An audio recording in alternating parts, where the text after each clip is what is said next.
Նիկոլ Փաշինյանը ըստ էության քաստինգ է հայտարարել եկեղեցու շուրջը այս խնդիրները հանգուցալուծելու մեյլներ գրել, որ մարդիկ, ովքեր համապատասխանում են որոշակի չափորոշիչների, դիմեն, հասկանան, թե ինչպես են կաթողիկոսին հեռացնելու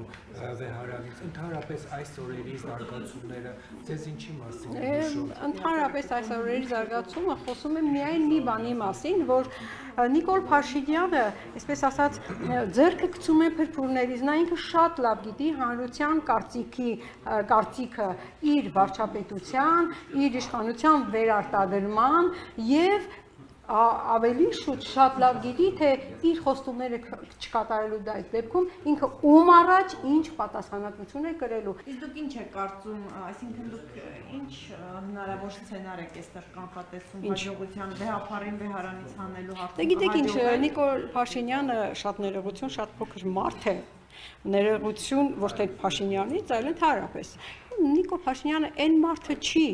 որը իրավունք ունի, լիազորություն ունի եւ այդ ուժն ունի վեհապարին հավատացյալ մարդ կարող է։ Հավատացյալ նայած իր մի հատ իր հետ ճշտեք իր հավատքը որն է, ես խիստ կասկածներ ունեմ ողջամիտ, որ ինքը քրիստոնյա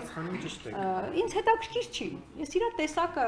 ճանաչել եմ եւ ինձ համար հետաքրքիր չի։ Ինչ հավատքի հետեւանքով։ Ինքը ազգադավ, պետականական, երկիրը դավաճանող մարդ է։ Իսկ կրոնական ուղղությունը։ Այդ արդեն չի հետաքրքրում։ Կարևոր, ինձ համար ինքը ազգադավ դավաճան է։ Այսինքն դուք կարծում եք, որ այս պրոցեսը վեհարանից կաթողիկոսին հանելու չի հաջողելու Նիկոլ Փաշինյանը։ Եմ ասում, ինքը այդքան չկա, որ նման գործ իրականացնի։